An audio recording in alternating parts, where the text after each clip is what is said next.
4টি বড় নাও আর ধান কাটার 15 জন মুনি মজুর নিয়ে আমি যাচ্ছিলাম উত্তরে। আমাদের জোতের বাইরে প্রায় সিলেট জেলার সীমানায় আমাদেরই কিছু জমি পড়ে গিয়েছিল। এই জমিগুলো আমরা কোন উত্তরাধিকার সূত্রে পেয়েছিলাম তা আমার জানা নেই। আমাদের পারিবারিক দলিলপত্রে এই জমি জমার কোনো উল্লেখ ছিল না। সম্ভবত এই সম্পত্তি আমাদের পূর্বপুরুষদের কেনা নয়, হয়তো বৈবাহিক সূত্রে অর্জন করে থাকবেন কেউ। এই জমিগুলো নিয়ে আমার বাপকে খুব ভুগতে হতো। শুনেছি আমার দাদা জীবিত থাকতে তাকেও এর তদারক করতে অনেক কষ্ট পেতে হয়েছে। এখন আমার বাপ বুড়ো হয়ে যাওয়ায় আমাকে দেখাশোনা করতে হয়। আর এবারই প্রথম আমাকে জমির ধান তুলতে খাটিঙ্গা পাঠানো হচ্ছে। আমাদের জমিগুলোর পাশের গ্রামের নামই হচ্ছে খাটিঙ্গা। এ গ্রামের জোরদারই আমাদের জমিগুলোকে ভাগ করে চাষ করতেন। যদিও তিনি ছিলেন বড় জোরদার, তবুও আমাদের পরিবারের সাথে সুসম্পর্ক থাকায় আর ভাগ চাষিদের ঝামেলার হাত থেকে আমাদের বাঁচাবার জন্যে তিনি আমাদের ভূমিখণ্ডটি ভাগে চাষ করতে রাজি হয়েছিল। তার নাম ছিল হাশেম খান। আমরা হাশেম চাচা বলে ডাকতাম। 2000 মনেরও উপর ধান হতো এই জমিতে। আমরা প্রায় অর্ধেক, প্রায় 1000 মনের মতো ধান নিয়ে প্রতি মৌসুমে ঘরে ফিরতাম। এছাড়া আমাদের গরু বাছুরদের জন্য সারা বছরে খড় বিচালি আমরা এখান থেকেই পেতাম। মোট কথা খুব কাজের জমি ছিল এগুলো। অনেক প্রলোভনেও আমার পূর্বপুরুষগণ কেন যে এই জমি আমাদের জোট থেকে বহুদূরে থাকা সত্ত্বেও বিক্রি করে দেননি, আমি এখন তো উপলব্ধি করি। আমরা প্রতি বছরই ধান কাটার 15-20 জন মুনি মানুষ নিয়ে খাটিঙ্গা রওনা হতাম। বাকি মজুর হাশেম চাচাই জোগাড় করতেন। আমাদের কাজের লোকদের থাকা খাওয়ার ব্যবস্থা আমরাই করতাম। গ্রামের একপাশে খড়ের আচ্ছাদন বানিয়ে আমাদের মজুরেরা থাকত। আর আমাদের পরিবারের যে কেউ তদারক করতে যেতেন তিনি থাকতেন খাটিঙ্গা জোরদারের বাড়িতে। জামাই আদরে তাকে রাখা হতো। ধান কাটা হয়ে গেলে তার সম্মানে জারিগানের আসর পর্যন্ত বসানো হতো। আমি লোকজন নিয়ে বাড়ি থেকে বেরোবার সময় আমার বাপ আমার যাত্রার সম্বন্ধে প্রয়োজনীয় উপদেশাদি দিয়ে বললেন, আমি যেন খাটিঙ্গায় জোরদার হাশেম খানের সাথে কোনোরূপ বেয়াদবি না করি, আর মুনি মুজুরের ব্যাপারে তার উপদেশই বিনা ওজরে মেনে নিই। নাও ভাসাবার আগে আরও একজন লোকের জন্য আমি অপেক্ষা করছিলাম। ওর নাম ওসমান। গত বছর ওসমানই আমাদের মুনি মুজুরদের সর্দারি করে খাটিঙ্গা থেকে ধান তুলে এনেছিল। আমার বৃদ্ধ অসুস্থ পিতাও তার সঙ্গে ছিলেন। ওসমানের বিশ্বস্ততা, ব্যবহার এবং সেবা যত্নে আমার বাপ তার উপর সন্তুষ্ট থাকায় এবারও সে মুনি মানুষদের তদারক করার ভার পেয়েছে। তাছাড়া উত্তরের দাওয়া কাটার ব্যাপারে তার বিশেষ অভিজ্ঞতা থাকায় এমনকি আমাকেও তার পরামর্শ অনুযায়ী কাজ করতে বলা হয়েছে। আমার পরিবারের জোত জমি আর মানুষের সাথেও তার এমন একটা সম্পর্ক গড়ে উঠেছে, শেষ পর্যন্ত আমিও তাকে ওসমান ভাই বলে ডাকতে শুরু করেছি। জোতদার পরিবারের ছেলেরা অবশ্য এভাবেই তাদের জোত জমিতে খেটে খাওয়া ভূমিহীন চাষিদের সাথে একটা সম্পর্ক পাতিয়ে নেয়। সম্পর্কটা যতই ভণ্ডামি আর ফাঁকা কৌশলে পরিপূর্ণ হোক না কেন, 1000 বছরের পছন ধরা গ্রামীণ জীবনে এর খুবই একটা মূল্য আছে। তা না হলে জোতদারদের এই গলাকাটা যুগে আমাদের কারোরই ঘাড়ের ওপর মাথা রাখা সম্ভব হতো না। এতেও যে রাখা যাচ্ছে না এ কথা তো সকলেরই জানা। ওসমানের জন্য খুব বেশিক্ষণ অপেক্ষা করতে হলো না। একটু পরেই আমি ওসমানকে বিস্তৃত বেলাভূমি মারিয়ে ডান কাঁধে কাঁথায় মোড়ানো বিছানা নিয়ে দ্রুত পায়ে আমাদের নাওয়ের দিকে আসতে দেখলাম। মেঘনার পশ্চিম পারে সূর্য তখন লাল হয়ে ডুবে যাচ্ছে। পরন্ত সূর্যের অন্ধকার মিশ্রিত লাল আভায় ওসমানের দৈহিক দৈর্ঘ্যকে আমার কাছে বড় বেশি দীর্ঘকায় বলে মনে হতে লাগলো। জানি সবাই গল্প শুনছিলেন।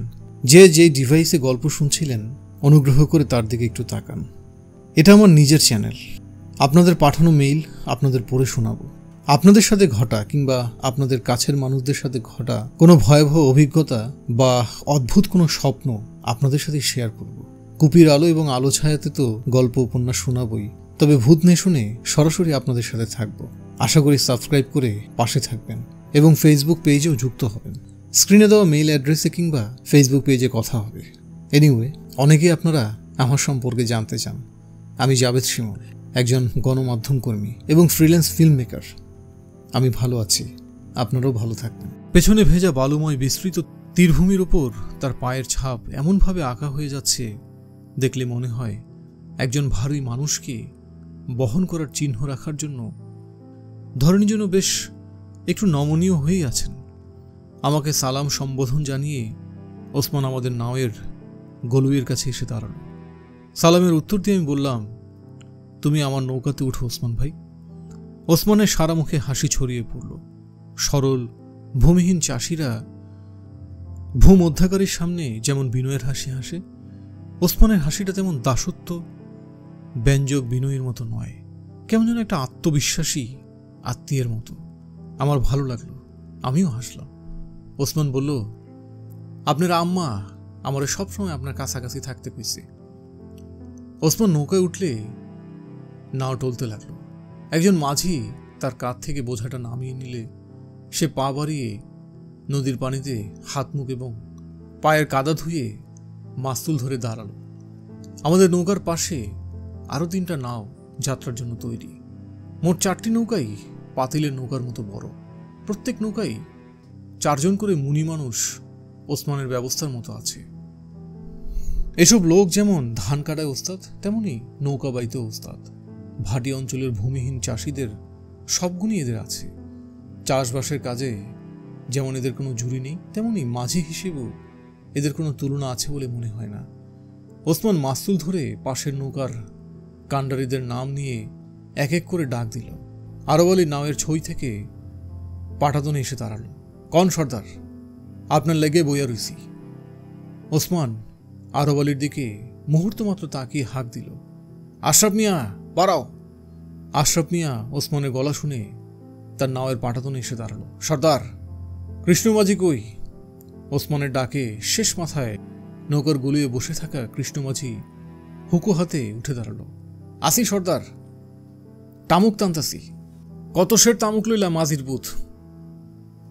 7 সের সর্দার। তয় নাও ভাসাও আল্লাহর নামে। ওসমানের কথায় একটা হাঁক ডাক পড়ে গেল। মুহূর্তে দড়িদড়া তুলে নাও ভাসালো মাঝিরা। সবার শেষে আমার নাওয়ের নোঙর উঠল। নৌকাগুলোর মাথা নদীর দিকে মোড় নিতেই পাল তুলে দেওয়ার হুকুম করল ওসমান। বাতাসে ফুটফুট শব্দ তুলে মাস্তুলে পাল তুলে উঠল। নৌকার হালটা আমার নিজস্ব মাঝি আব্দুলের হাতে ঠিকমতো বুঝিয়ে দিয়ে ওসমান এসে বসল আমার পাশে, মুখে দক্ষতার হাসি। পাল তুলতে বাতাসের সাথে যে বোঝাপড়া হয়েছে তাতে তার পেশি বেশ উত্তেজিত হয়ে ফুলে আছে। আন্দাজ করি ওসমানের বয়স 40-এর বেশি হবে না। শক্ত সমর্থ দশাশই শরীর, হাতের গড়ন চর দখলের লাঠিয়ালদের মতো। খালি পা, পাট ব্যাপারীদের মতো কোমরে পকেটওয়ালা চামড়ার মোটা কালো বেল্ট। পথে আপনার খোরাকির লাইগা চিকন সাইল আর 10টা করতনাথ মুরগি লইছি ভাইজান। আপনার খাওয়ান আমি রান্ধুম, বলল ওসমান। আমি খুশি হয়ে বললাম, খুব ভালো কামই হয়েছে ওসমান ভাই। গাঙের ভুক তো বাঘের ভুক, মজা কইরা খাওন যাইব। ওসমান পরিতৃপ্তির হাসি হাসল। কোমরের বেলটা খুলে রাখলো পাটাতনে। তারপর হুকো খুঁজে বের করে তামুক ভরতে ভরতে আমাকে বলল, ভাইজান আপনি একটু জিরাইলন, বালিশটায় মাথা রেখে একটু ঘুমাইলন। পাল যেমন ধরছে অমন চললে আমরা হরিণবেড়ের সামনে যে হাওর আছে তার ওই পারে পৌঁছাইয়া যাবো। রাত বিরাতে আর হাওর পারে দিব না, নাও বাইন্দা রাখুন, হাওরে ডাকাইতির ডর আছে। আমি ওসমানের নির্দেশে সাই দিয়ে শুয়ে পড়লাম। আমার ঘুম ভাঙলে দেখলাম একটা বালুময় চরের উপর আমাদের সব নৌকা নোঙর ফেলেছে। আকাশে ভরা পূর্ণিমার চাঁদ সোনার বাসনের মতো গোল হয়ে ভাসছে। প্রতিটি নৌকায় নাইয়া চুলায় আগুনের জিহবা লাফাচ্ছে। মশলা, মাংস আর মাছ ভাজার গন্ধ বাতাসে ছড়িয়ে পড়ে পরিবেশটা ক্ষুধার্ত করে তুলেছে। আমি বিছানার উপর উঠে বসলাম। আমি জেগে আছি দেখতে পেয়ে ওসমান জানালো, পাক শাকের কাম হইয়া গেছে ভাইজান, হাত মুখ ধোন। আমি উঠে নৌকার গলুয়ের কাছে গিয়ে বসলাম। এখান থেকে হাত বাড়িয়ে হাওয়ের ঠান্ডা পানিতে হাত মুখ ধুয়ে ওসমানের পেতে দেওয়া মাদুরের উপর গিয়ে আসন পাতলাম। চাপলাইশ চালের লাল সুস্বাদু ভাতের উপর থেকে খুশবাই এসে লাগলো আমার নাকে। আমি একটা বাটি থেকে করতনাথ মুরগির ভোনা নীল মাংস নিয়ে ওসমান আমার পাতে মাংসের বাটি উপর করে দিতে দিতে বলল, এই কালা মুরগি এই সময় জোগাড় করা বড় মুশকিল ভাইজান। আমি জানতাম করমনাথ এখন হাট বাজারে পাওয়া যায় না। করমনাথ হলো কালো বেটে সাইজের এক ধরনের মুরগি। সাধারণত এর পালক এবং পা থেকে শুরু করে সারা শরীরের রং নীলচে কালো। এর মাংস রান্নার পরও নীলচে রংটা যায় না। অত্যন্ত স্বাদযুক্ত মাংস। আমি যে করতনাথ মুরগির মাংস খেতে পছন্দ করি, সম্ভবত আমার মা ওসমানকে এই কথা জানিয়েছে। তা না হলে এই সিজনে এই দুর্লভ প্রাণী ওসমান জোগাড় করে আনত না। আমি ওসমানকে খুশি করার জন্য বললাম, রান্নাটা তো বেশ মজার হয়েছে ওসমান ভাই, কার কাছে শিখলা? ওসমানের সারা মুখে আবার হাসি ছড়িয়ে পড়ল। সে মুরগির পুস্তি, ঘিলা আর কলিজার টুকরোগুলো আমার পাতে ঢেলে দিতে দিতে বলল, মাইয়া মানুষের রান্ধা না হইলে খাইয়া কি আর আরাম আছে ভাইজান? আমি বললাম, মাইয়া মানুষ আমি পামু কই? আপনার আমার মাইয়া মানুষের অভাব। আমার কথায় ওসমান হাসল। আমি ওসমানকে আমার বিষয় এগোতে না দিয়ে বললাম, তোমার মাইয়া মানুষ নাই কেন ওসমান ভাই? তুমি বিয়ে করো না কেন? আমার কথায় ওসমান হাসতে হাসতে মুখ নিচু করে বলল, আমি বউ আইনা রাখবো কই? ক্যারে আমরার বাড়িতে, আপনার বাড়িতে জায়গা দিবেন আমার বউরে? আমার দিকে একটু অনুনয়ের দৃষ্টিতে তাকালো ওসমান। আমি বললাম, আমার মায়েরে কইলে আমার বাড়িতে তোমার একটা বউ মানুষের জায়গা হইয়া যাইব ওসমান ভাই। তবে ভাইজান, একবার উত্তরের ধান ক্ষেতের ভিতর থেকে এই নৌকাত করে একটা মাইয়া মানুষ লইয়া আম। ওসমানের কথা বলার ঢঙে নৌকার অন্ধকার আবছার মধ্যেও আমি এক ধরনের রহস্যময় আভাস পেলাম। ওসমান আমার দিক থেকে ঘাড় ফিরিয়ে পাটাতনের উপর ফেলে রাখা বেলটা হাতে তুলল। বেলটার পকেটে আঙুল ঢুকিয়ে বের করে আনলো একটা ছোট নীল পাতলা কাগজের মোড়ক। মোড়কটা আমার দিকে এগিয়ে দিয়ে বলল, এই দেখেন ভাইজান, আমার বউয়ের নাকের সোনা লইয়া যাইতেছি। আমি ওসমানের হাত থেকে কাগজের মোড়কটা নিয়ে খুললাম। হালকা নীল পাথর বসানো একটা সোনার নাকফুল। বাংলাদেশের ভাটি অঞ্চলে মুসলমান মেয়েরা বিয়ের সময় এ ধরনের নাকফুল পরে, আর স্বামী জীবিত থাকলে কবরে যাওয়ার আগ পর্যন্ত কখনো খোলে না। আমি ওসমানকে খুশি করার জন্য বললাম, বড় বাহারের জেওর তো, কাল লাগে ওসমান ভাই। ওসমানের সারা মুখে হাসি ছড়িয়ে পড়ল। আমি দেখলাম ওসমান লজ্জায় কেমন একটু নম্র হয়ে নুয়ে পড়েছে। আমার দিকে মুখ না তুলেই সংকুচিত কণ্ঠে ওসমান বলল, কইলাম না আমার বউয়ের লেগিয়া। তোমার আবার বউ কই ওসমান ভাই? আছে ভাইজান, আমার বউ আছে খাটিঙ্গায়। আমার বিস্ময়ের জবাবে বলল ওসমান। আমি আকাশ থেকে পড়লাম, তাহলে ওসমানের একজন বউ আছে? শেষে হেসে ফেললাম। আমরা কেউ জানি না এ আবার কেমন বিয়া করলা ওসমান ভাই? করছি ভাইজান, তো এজিন কাবিন সারা বিয়া, বলল ওসমান। আমি সুন্দর নাকফুলটির দিকে তাকিয়ে হেসে জিজ্ঞেস করলাম, কখনই কেমন করলা? গত বছর যখন ধান লইবার গেছিলাম। সর্বনাশ, আমার বাপ আসিল না সাথে? আসিল না আবার? তিনার দরেই তো বৌডারে নৌকাতে কইরা লইয়া এবার পারি নাই। যে করা মানুষ, হেসে বলল ওসমান। তার কথায় আমিও হাসলাম। বললাম, কি নাম তোমার বউয়ের? বানেসা, বলল ওসমান। কোন পুঁথিতে যেন বানেসা নামে এক পরীর কথা পড়ছিলাম। রাহেন পরী। আমার বউ পরীর থেকেও সুন্দর। আমার কথার উপর কথা চালিয়ে দিয়ে ওসমান হাসল। আমি নাকফুলের নীল কাগজের মুরুকটি ওসমানের হাতে ফিরিয়ে দিতে দিতে বললাম, আমার সাথে তো কোনো ভয় ডর নাই। এবার তাহলে পরীর থেকে সুন্দর বৌডারে নৌকাত করে লই আইও, আনো মানো। হাসতে লাগলো ওসমান। আমরা খাটিঙ্গা পৌঁছলে যথারীতি হাশেম চাচার মেহমানখানায় আমাদের থাকার ব্যবস্থা করে দেওয়া হলো। আমি ওসমানকে আমার সাথে থাকতে বললাম। প্রথমে ওসমান একটু ওজোর দেখালো। আপনার লগে থাকলে কি আমার পোষাইব ভাইজান? আমার অনেক কাম। খেতে খাটনি হলে মুনিরা কি মাইনসের বাচ্চা? হালার সব বজ্জাতের হাড্ডি, একটু ঢিলা পাইলেই তামুক টানব, আর রাতভর টাস পিটাইব। 29, বুঝলেন না? আমি বললাম, বুঝলাম। অত তাড়াহুড়ার কিছু নাই, একটু নজর রেখা কাম আগায় লইলি তৈব। তুমি আমার ঘরে বিছানা পাতো। আমার কথায় ওসমান একটু গড়িমসি করে শেষে কাঁথাবালিশ এনে আমার খাটের পাশে পাকা মেঝের মধ্যে বিছানা পাতল। ওসমানকে আমার সাথে একই ঘরে থাকতে বলার পেছনে আমার কোনো প্রভুসুলভ মতলব ছিল না, ছিল সময় কাটাবার একটা উপায় বের করা।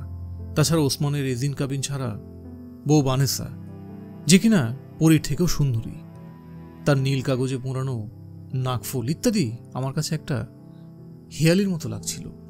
মনের গোপনে এই রহস্য ভেদ করার একটা আকুল ইচ্ছাও যে ছিল না এমন নয়, তবে এটা বাইরে প্রকাশ করে চাকর বাকরের কাছে ছোট হয়ে যাওয়ার ভয়ও আমার পুরোপুরি আছে।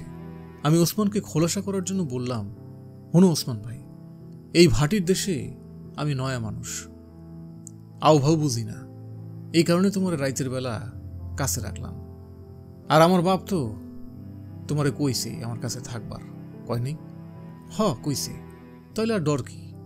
আমার কথায় ওসমান একটু সহজ হলো। ঠিক আছে, কর্তার ইসাই কর্ম। প্রথম দিনটা আমাদের মুনি মুজুরদের থাকার ব্যবস্থা করতে কেটে গেল। গ্রামের পাশে যেখান থেকে ধানের জমির বিশাল মাঠ শুরু হয়েছে, সেখানে ছন, খড়বিচুলি ইত্যাদি দিয়ে তাদের জন্য ছাপড়া তৈরি করে দেওয়া হলো। এসব তদারক করতে আমি আর ওসমানের সাথে থাকলে হাশেম চাচা, এখানকার জোরদার। আমার প্রতি তার স্নেহ দৃষ্টি আমি প্রতি মুহূর্তে অনুভব করছিলাম। একবার বললেন, বাবা দেখো তোমার কোনো তকলিফ যেন না হয়। তোমরা কইলাম আমার খেস। কি কন চাচা, তকলিফ হইব কি এর লেগিয়া? আপনি কোনো চিন্তা করেন না, বিনীতভাবে আমি জবাব দিলাম। হাশেম চাচা খুশি হয়ে ভেতর বাড়িতে চলে গেলেন। ছাপড়া তৈরি হয়ে গেলে আমি এবং ওসমান আমাদের ধানি জমিগুলো ঘুরে ফিরে দেখলাম। প্রতিটি জমির মধ্যভাগ পাকা ধানে নুয়ে পড়েছে, কিনারার ধানও পেকেছে। তবে জমির মাঝখানের ধান যেমন গাছ সমেত গোল হয়ে নুয়ে পড়ে, তেমন ওজনদার ডুমিল হয়নি। কেন যে কিনারার ধান থেকেই ঝাড়াই বাছাইয়ের কালে তুষ বেরোয় বেশি, তা এখন খানিকটা আন্দাজ করতে পারলাম। অবশ্য সব জমির ধানই যে জমির মাঝখানটায় গোল হয়ে পেকে ওঠে তা নয়। কোনো কোনো জমির 1 আইল থেকে 2.5 আইল পর্যন্ত ধান পেকে সামনের মাটির সাথে মিশে আছে। এরকম হয় আসলে সার ছিটানো ব্যাসকমের জন্য। ঠিকমতো সার ছিটালে আইলের ধার থেকে শুরু করে সারা জমিতেই ধান ওজনদার হয়, পাকেও সমানভাবে। ওসমান জমির আইল বরাবর পেছনে হাঁটতে হাঁটতে বলল, পাকনা ধানের খুশবাই লাগতেছে। তুমি ঠিকই কইছো, এবার ধান পাকছে ভালোই, বললাম আমি। ওসমানকে সাথে নিয়ে আমাদের পুরো ভূখণ্ডটি আমি পরখ করে এলাম। ফসলের একটা নেশা আছে, যা ফলন্ত জমির পাশে দাঁড়ালেই কিষানকে পেয়ে বসে। যদিও আমি কৃষক নই, তবুও জমিগুলোর মালিক হওয়ার অহং আমার রক্তের মধ্যে বইতে লাগলো। আমি পুলকিত কণ্ঠে অকস্মাৎ ওসমানের ঘাড়ে হাত রেখে বললাম, কই তোমার বউয়ের খবর কি? তোমার বানেসা বিবির তালাশ লইলে না? আমার এই অকস্মাৎ অন্তরঙ্গতায় ওসমান যেন একটু হকচকিয়ে গেল। বলল, খবর লইবার আর সময় পাইলাম কই ভাইজান। গত বছর যখন আপনার বাপের লগে ধান তুলবার আইছিলাম, তখন তো বানেসা হাশেম জোদ্দারের বাড়িতেই ধান কামিন আর বাড়া বানার কাম করত। তার লগে আরো 10-12টা সমান বয়সের ছেড়িও আসিল। এখন তো ওই উড়ানে মুখ চেনা সেই মাইয়াগুলোরে দেখতেছি না। মনে হয় হ্যাঁ এইখানে নাই, অন্য জোদ্দারের কাম লইছে। আশা করি 10-12 মাইলের মধ্যেই আছে। আমার খোঁজে ঠিক একদিন আইব, দেখবেন। না আইলে আমি খুঁজা বাইর করব, বলে ওসমান হাসতে লাগলো। আমি বললাম, হাশেম চাচারে জিগাও না, কামের মাইয়াগুলা কই গেছে কও তো, আমিও জিগাইবার পারি। তাহলে ভাইজান আজ রাইতে আপনি একটু জিগা এলন। ওসমানের কথায় আমি মুখ নেড়ে সাড়া দিলাম। বললাম, ঠিক আছে, আজ রাইতে আন্দার বাড়িতে খানা খাইতে গেলে আমি চাচারে তোমার বানেসার কথা জিগামো। আমার কথায় ওসমান আশ্বস্ত হলো বলে মনে হলো। লজ্জা এবং বিনয়ে ওসমানের মাথাটা যেন একটু নিচু হয়ে থাকলো। আমি তাকে মণিমুজুরদের থাকার ঘরগুলো আবার তদারক করে আসতে হুকুম দিয়ে নিজের বিশ্রামের জায়গায় ফিরে এলাম। আমি জুতো খুলে বিছানায় পা তুলে বসতেই হাশেম চাচা এসে ঘরে ঢুকলেন। বললেন, তোমার বাবা একটু অন্দর বাড়িতে যাওয়া দরকার। তোমার চাষিরা কবে ছোটবেলায় তোমারে দেখছে। তোমার মা একবার তোমারে কোলে লইয়া নাই ওরাইছিল, আর তোমার চাষির সাথে আপন বইনের মতো গলায় গলায় মিল আসিল। এখন কত বড় হইছ দেখবার চায়। চলো আমার সাথে ভিতর বাড়িতে। আমি হাশেম চাচার কথায় হন্তদন্ত হয়ে খাট থেকে উঠে দাঁড়ালাম। তাড়াতাড়ি জুতোয় পা ঢুকিয়ে বললাম, চলেন চাচা, চাষিরে কদম বসি করে আসি। হাতের ইশারায় হাশেম চাচা আমাকে থামতে বলে নিজেও আমার বিছানার উপর এসে বসলেন। বললেন, ভিতর বাড়িতে যাইবার আগে তোমার একটা কথা কই। আমি বাবা একটা আকাম করে ফেলাইছি। আমি তার কথায় বাধা দিয়ে বললাম, আকাম আবার কি? আকামি। আমি বাবা আরেকটা শাদি করে ফেলাইছি। আমি তার কথায় একটু থতমত খেয়ে আবার বিছানার উপর বসলাম। বললাম, আপনি চাচা দ্বিতীয় বিবাহ করছেন? কই, আমার বাপ মা তো এইসব কিছুই জানে না। কেমনে জানবো? আমি কি মিয়া এই কথা কাউরে জানাইছি নাকি? তোমার মা তো শুনলে মনে কষ্ট পাইব। তোমার বড় চাষির সাথে তোমার মার সইয়ালি জবর খাতির। এই খবর পাইলে দুঃখ পাইব না? কি করুম কও?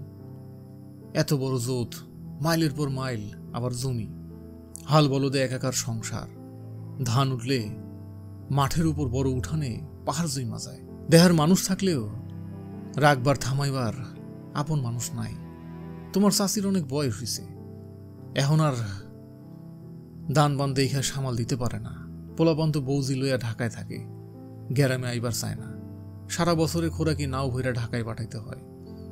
আমি কিছুক্ষণ চুপ করে থেকে জিজ্ঞেস করলাম, কই সম্বন্ধ করলেন চাচা? এইটার জিগায়ও না বেড়া, এটা আরো শরমের কথা। কোনো খানদানোলা বাড়িতে না, আমার গাঁয়ের মাইয়া। আমার বাড়িতে ধান বানের কাজ করত। রূপ দেখা বাবা ভালো লাগে, মনে ধরল কইরা ফেলাইছি। মুসলমানের মেয়ে আবার খানদান কি? হগল আদম হওয়ার সন্তান। হাশেম চাচার কথায় আমার বুকটা হঠাৎ ধক করে উঠল।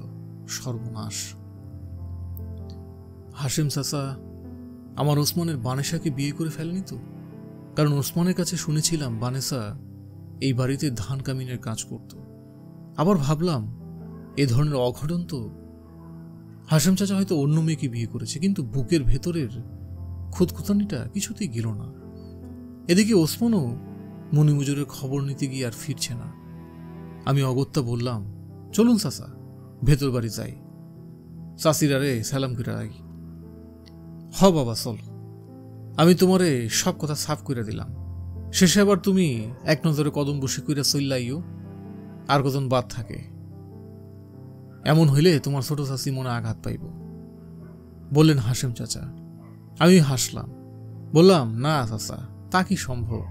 আমি মুরব্বীদের সাথে বেয়াদবি করি না। আপনি সজাগ কইরা ভালোই করছেন। আমার কথায় হাশেম চাচা স্বস্তি বোধ করলেন। আমি তার সাথে ঘর থেকে বেরোলাম। বাইরে তখন পশ্চিম আকাশে সূর্য ডুবে যাচ্ছে। বহু দূরে একটা অচেনা গ্রামের এবড়ো থেবড়ো ছায়াচ্ছন্নতার মধ্যে আলোর গোলকটি ঠান্ডা লাল বলের মতো ঢুকে গেলে অন্ধকার ছড়িয়ে পড়ল চতুর্দিকে। যদিও এর আগেই চতুর্দিকের গ্রামগুলোতে বাতি জ্বলে উঠেছে। মাগরিবের আজানের আর বেশি দেরি নাই। যত তাড়াতাড়ি সম্ভব অন্দরবাড়ির আনুষ্ঠানিকতা শেষ করে এসে একটু বিছানায় গড়িয়ে নেব। বড় ক্লান্তি লাগছে। আমরা, অর্থাৎ আমি আর হাশেম চাচা, জোদ্দার বাড়ির বাগানের গেটে প্রবেশ করার আগেই পেছন থেকে ওসমানের হাঁক শোনা গেল, এই যে ভাইজান, কই যান? সন্ধ্যার আবছা আলোয় ওসমানের দীর্ঘ শরীরকে একটা বিশাল দৈত্যের মতো লাগছে।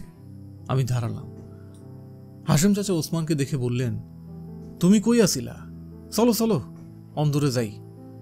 তোমারও তো আবার কয়েকবার থিকা বাড়ির বৌজিরার হকগুলি চিনে, হকগুলি পছন্দ করে।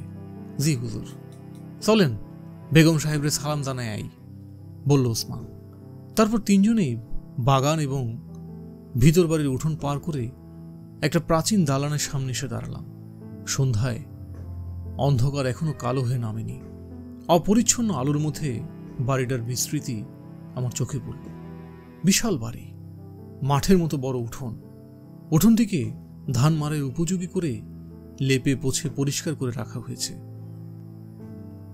সামনে বিরাট একতলা দালানের খোলা বারান্দা।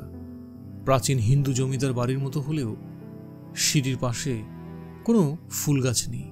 দরজার উপর সিংহের মূর্তিও নেই। তার বদলে আছে দামি কাঠের কালশিটে দরজার উপর জ্যামিতিক লতাপাতা। চৌকাঠের উপর লাল নীল কাঁচ বসানো। বাড়িটার চূড়োয় চাঁদতারার প্রতীক, নিচে আরবি ক্যালিগ্রাফির মতো কি যেন লেখা। সন্ধ্যার আবছায় পড়া না গেলেও আন্দাজ করলাম আল্লাহ শব্দটি উৎকীর্ণ আছে। আমি ওসমানকে আমার সন্দেহের কথা বলার সুযোগই পেলাম না। দরজায় এসে দাঁড়াবা মাত্র হাশেম চাচা মহা হাঁকডাক শুরু করে দিলেন। কই গো মোমেনের মা, দরজা খুললা দেহ, কেডা আইছে? আশুগঞ্জের ছোট্ট মিয়া আইছে, দেহ না। কত বড় হইছে? আমি বুঝলাম হাশেম চাচা তার বড় বিবিকে ডাকছেন। হাশেম চাচার ডাকানিতে আমি লজ্জিত হয়ে আধোমুখে দোরগোড়ায় মাটির দিকে তাকিয়ে দাঁড়িয়ে রইলাম। মুহূর্তের মধ্যে বিশাল দরজাটা হাট করে খুলে গেল। হারিকেনের বাতি ধরে একজন মধ্যবয়স্কা ভদ্রমহিলা বাইরে এলেন। এক পা এগিয়ে তিনি ওসমানকে দেখে মাথার কাপড় তুলে দিলেন। আমার দিকে ফিরে বললেন, তুমি আমরার আদিল মিয়া? আমি তাড়াতাড়ি এগিয়ে গিয়ে কদম বসি করতে করতে বললাম, জি চাচি যান, আপনি কেমন আছেন? মহিলা তার স্নেহার্দ হাত আমার মাথার উপর রেখে দোয়া করতে লাগলেন। এই ফাঁকে ওসমান এসে তাকে কদম বসি করে বলল, আমি ওসমান সর্দার চাচি, চিনতে পারছেন? ও ওসমান, তুমি কেমন আছো ওসমান? বিয়ে শাদী করছো? ওসমানের দিকে বাতিটা তুলে প্রশ্ন করলেন ভদ্রমহিলা। যদিও বাতি ধরে দেখার মতো অন্ধকার এখনো ঘনীভূত হয়নি, তবুও তার বাতির আলোকে পরিবেশটা বেশ উজ্জ্বল বলেই মনে হলো। ওসমান ভদ্রমহিলার জিজ্ঞাসার কি যেন একটা সলজ্জিত জবাব দিল, কিন্তু বিশাল বারান্দার অপর প্রান্তে একজন মানুষের আকস্মিক আজানে তার কথা ভালো মতো বোঝা গেল না। তোমরা ঘরে এয়া বউ বাবারা, আমি নামাজটা সাইরাই বলে ভদ্রমহিলা ঘরের ভেতর ঢুকে গেলেন। হাশেম চাচা আমাদের ঘরের ভেতর নিয়ে গিয়ে একটা বিশাল খাটের উপর আমাকে বসতে বললেন এবং আঙুল দিয়ে দরজার পাশে ওসমানকে একটা টুল দেখিয়ে দিলেন। উভয়ে যার যার নির্দিষ্ট জায়গায় বসলাম। হাশেম চাচা খাটের পাশে একটা হেলান চেয়ারে গায়ে হিলিয়ে দিলেন। কামরাটি বিরাট। কামরার মাঝামাঝি একটা গাঢ় সবুজ পর্দা টাঙানো। মনে হয় পর্দা দিয়ে এই অধিকায় এই প্রকাষ্ঠকে দুই ভাগে ভাগ করা হয়েছে। সমস্ত পর্দার ওপাশেও এ পাশের মতোই অনেক দামি আসবাবপত্র আছে।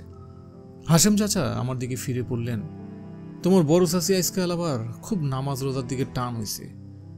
আরেক কোঠায় গেছে নামাজ আদায় করতে। আমি বরং তোমার নয়া চাচিকে ডাকি, তোমার লগে কথা কোক। বলে হাশেম চাচা সবুজ পর্দার দিকে মুখ করে তার দ্বিতীয় স্ত্রীকে ডাকতে লাগলেন। আরে কই গেলা? আশুগঞ্জের মেহমান আইছে, বাইরে আও না। আমি দেখলাম সবুজ পর্দাটি অকস্মাৎ নড়ে উঠল। পর্দার প্রান্তে একটা ফর্সা পায়ের মতো দেখা যাচ্ছে। পায়ের পাতা ফর্সা হলেও পায়ের আঙুল মোটা এবং বেঢপ। দেখলে বোঝা যায় পরিশ্রমী মানুষের পা, তবে বেশ স্বাস্থ্যবান, গাঢ় এবং গোড়ালি। প্রথম দৃষ্টিতেই চোখ আটকে যায়। আরে শরমের কি আছে, আদিল তো আমার পুতের মতো বলে হাশেম চাচা পর্দার অন্তরালে ছোট চাচির শরম ভাঙতে চাইলেন। পরে অবশ্য নিজেই উঠে গিয়ে পর্দাটা দুহাত দিয়ে সরিয়ে দিলেন। আমি দেখলাম আপাদমস্তক ঘোমটা দিয়ে ছোট চাচি দাঁড়িয়ে আছে। তার গয়না ভরা সুঢোল হাত দেখা গেলেও তার মুখ সম্পূর্ণ ঘোমটায় আবৃত। আমি এগিয়ে গিয়ে কদম বসি করলাম। তিনি আমার মাথায় হাত বুলিয়ে দিলেন না বা দোয়াও করলেন না। চাচির ব্যবহারে হাশেম চাচা বেশ বিরক্ত বোধ করলেন বলে মনে হল। তিনি অকস্মাৎ উঠে গিয়ে চাচির মুখের ঘোমটাটা সরিয়ে দিলেন। সুন্দর নিখুঁত চেহারা, মুখখানিতে লজ্জার হাসি খেলছে, ঘন কালো চুল কোঁকড়ানো, সিথিতে সিথির জিওর, হাতে মোটা সোনার বালা, গলায় নেকলেস। সবই প্রাচীনকালের ডিজাইনের তৈরি। মনে হয় জিনিসগুলো নতুন বানানো নয়, তবে বেশ ঝকঝক করে। নাকের নাকফুলটির দিকে চোখ পড়তেই আমি ওসমানের দিকে এক পলকের জন্য তাকালাম। ওসমান টুল ছেড়ে উঠে দাঁড়িয়েছে, কিন্তু দৃষ্টি মাটির দিকে।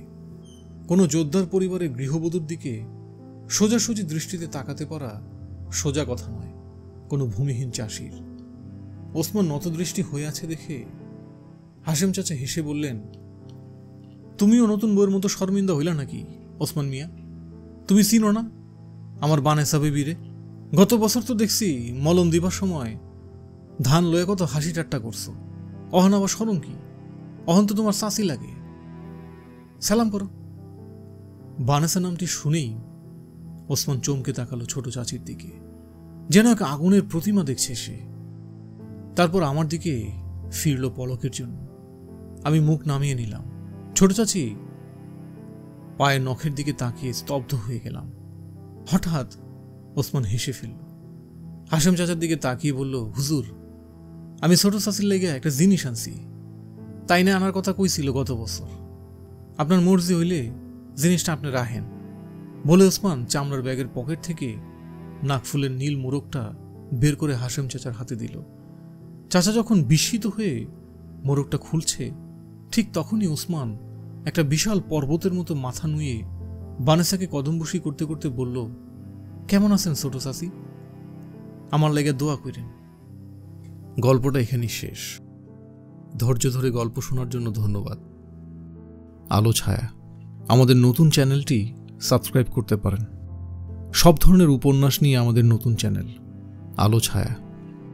আর ছোট গল্পের সম্ভার নিয়ে কুপির আলো তো আছেই। দুটি চ্যানেলই সাবস্ক্রাইব করে আমাদের পাশে থাকতে পারেন এবং আমাদেরকে আপনাদেরকে আলোকিত করার সুযোগ দিতে পারেন। ধন্যবাদ।